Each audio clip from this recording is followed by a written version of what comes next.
오늘 보여주신 하나님의 말씀은 저번 주에 이어서 요한복음 11장 30절부터 44절까지, 요한복음 11장 30절부터 44절까지 좀 길어도 말씀을 듣겠습니다. 예수는 아직 마을로 들어오지 아니하시고 마르다가 맞이했던 곳에 그대로 계시더라. 마리아와 함께 집에 있어 위로하던 유대인들은 그가 급히 일어나 가는 것을 보고 혹하여 무덤에 가는 줄로 생각하고 따라가더니 마리아가 예수 계신 곳에 가서 배웠고 그 발 앞에 엎드려 이르되 주께서 여기 계셨더라면 내 오라버니가 죽지 아니하였겠나이다 하더라. 예수께서 그가 운 것과 또 함께 온 유대인들이 우는 것을 보시고 심령의 비통히 여기시고 불쌍히 여기사 이르시되 그를 어디에 두었느냐 이르되 주여 와서 보옵소서 하니 예수께서 눈물을 흘리시더라. 이에 유대인들이 말하되 보라 그를 얼마나 사랑하셨는가 하며 그 중에 어떤 이는 말하되 맹인의 눈을 뜨게 한 이 사람이 그 사람은 죽지 않게 할 수 없었더냐 하더라. 이에 예수께서 다시 속으로 비통히 여기시며 무덤에 가시니 무덤이 굴이라 돌로 막았거늘 예수께서 이르시되 돌을 옮겨 놓으라 하시니 그 죽은 자의 누이 마다가 이르되 주여 죽은 지가 나흘이 되었음에 벌써 냄새가 나나이다. 예수께서 이르시되 내 말이 네가 믿으면 하나님의 영광을 보리라 하지 아니하였느냐 하시니 돌을 옮겨 놓으니 예수께서 눈을 들어 우러러 보시고 이르시되 아버지여 내 말을 들으신 것을 감사하나이다. 항상 내 말을 들으시는 줄 내가 알았나이다. 그러나 이 말씀하옵는 것은 불러선 무리를 위함이니 곧 아버지께서 나를 보내신 것을 그들로 믿게 하려 함이니이다. 이 말씀을 하시고 큰 소리로 나사로야 나오라 부르시니 다 함께요. 죽은 자가 수족을 배로 동인 채로 나오는데 그 얼굴은 수건에 쌓였더라. 예수께서 이르시되 풀어 놓아 다니게 하라 하시니라. 아멘. 우리 주님께서 말씀하십니다. 나사로야 나오라. 그래서 우리가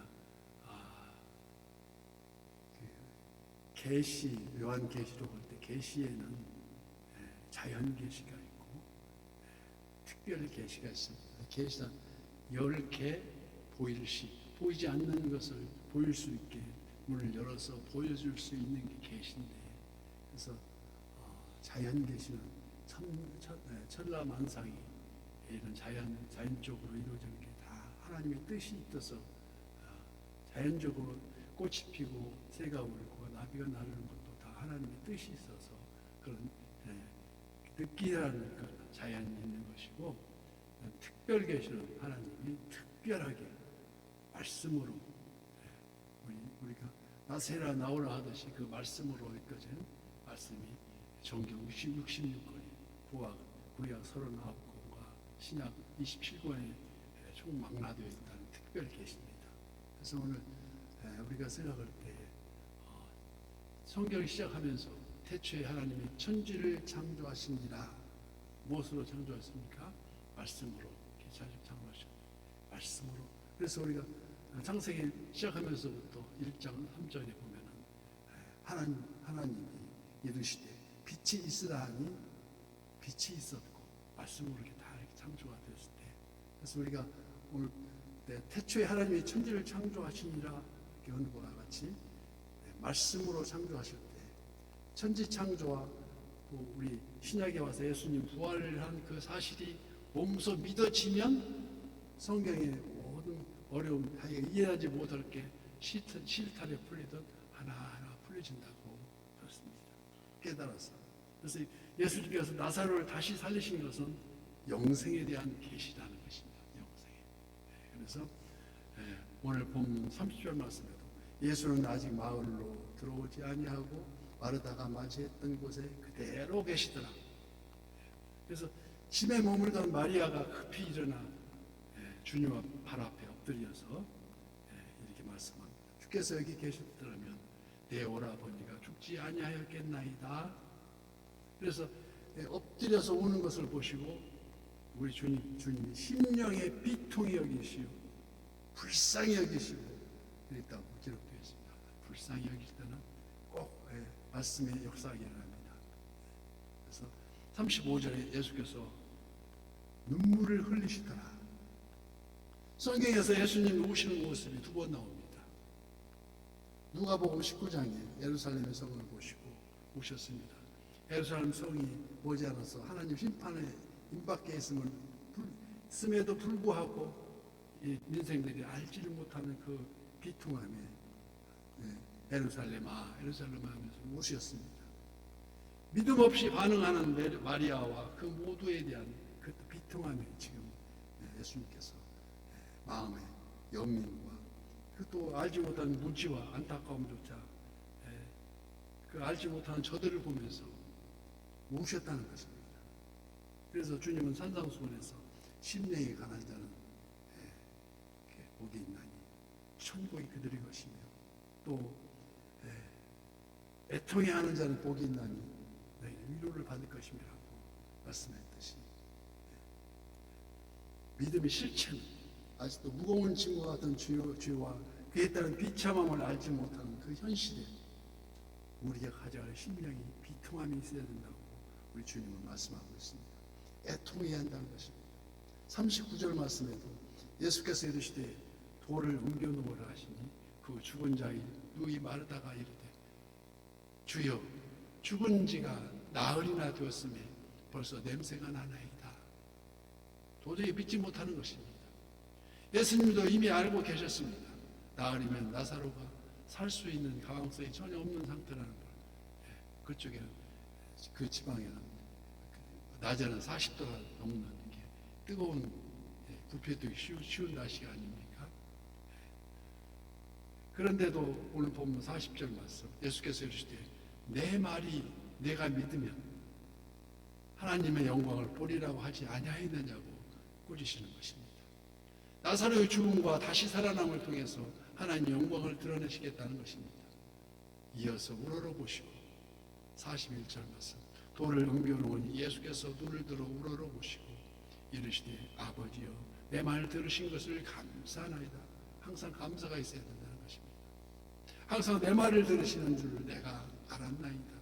그러나 이 말씀을 하옵는 것은 돌아선 무리들을 위함이니 곧 아버지께서 나를 보내신 것은 그들로 믿게 하려 함이니이다고 주님이 말씀하십니다. 이 말씀을 하시고 큰 소리를 외치십니다. 나사로야 나오라. 나사로야 나오라 부르짖으시니 죽은 자가 수족을 베인 놓인 채로 나오는데 그 얼굴은 수건에 쌓여 있더라. 예수께서 이르시되 풀어놓아 다니게 하라고 하십니다. 지금 이 나사로를 통해서 이후 예수님이 그 십자가 대속했다는 십자가 보혈이 못 박혀 죽으시고 장사된 지 사흘 만에 죽은 자 가운데서 다시 살아나시는 그 부활을 예표하고 있다는 것입니다. 그러나 이때 나사로가 다시 살아난 것은 물론 우리도 똑같이 언젠가는 죽습니다. 그러한 부활의 차별이 있습니다. 마지막 날의 부활과는 저 차별이 있음을 우리는 알아야 됩니다. 늙어서 다시 죽으니까. 지금도 살아계시는 주님의 부활의 장차 거기로부터 살아있는 자와 죽은 자를 심판하러 오십니다와 그 심판이 그 재림시 다시 오시는 우리 주님 재림시 천국 영생과 지옥의 영혼을 나눠준다는 것을 우리는 잘 알아야 됩니다. 확실히 기억해야 된다는 것입니다. 요한복음 5장 28절 이를 놀랍게 여기지 말라. 무덤 속에 있는 자가 다 그의 음성을 들을 때가 오나니 선한 일을 행하는 자는 생명의 부활, 악한 일을 행하는 자는 심판의 부활로 나오리라. 이는 영적으로 우리에게 중요한 메시지를 주고 있습니다. 나사로 죽음은 우리들 자신의 모습입니다. 즉 예수 그리스도를 영접하기 전엔 우리들 인생도 이미 죽을 수밖에 없는 영적 죽음, 영적 시체라고 할 수 있다는 것입니다.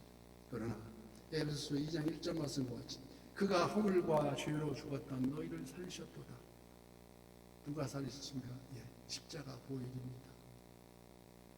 우리가 주님을 몰라 했다면 계지에서 뿌리가 뽑힌 나무처럼 겉으로는 멋지게 꾸미고 그럴듯하게 다녀도 푸른 아침에 꽃이 피어 자라다가 저녁에 시들어버려 마른 아이다와 같이 시들어 마를 수밖에 없는 우리에게 누군가 찾아와셔서 구원의 손길이 없었더라면, 그 첫사랑이 없었더라면 감히 영감생심 엄두도 못할 일을 다는 것을 우리는 알아야 됩니다.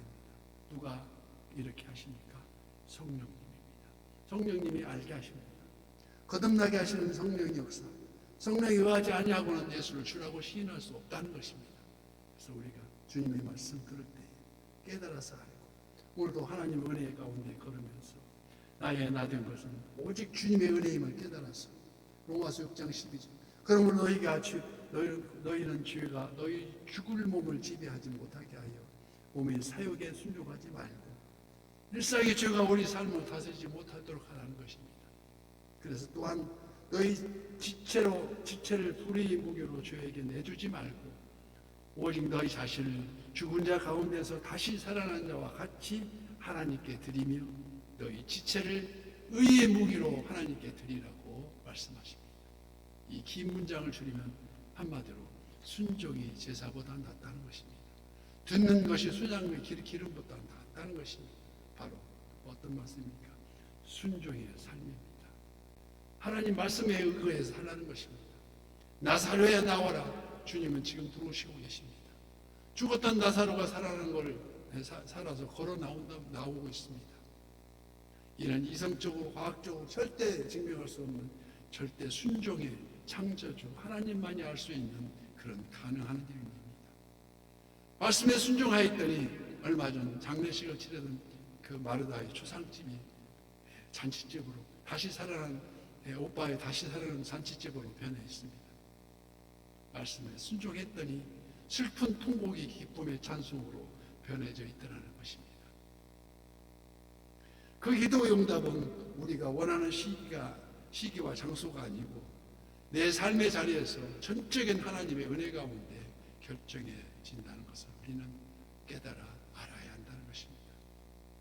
오늘도 주님의 말씀을 통해서 믿음은 장래일이나 스쳐 지나간 어제 일이 절대 아니면서 실제적 현실 오늘 이 자리에서 그 믿음을 통해서 그 선한 이웃을 통해서 내 삶의 자리에 우리 주님과 동행하는 삶이 되어야 돼요.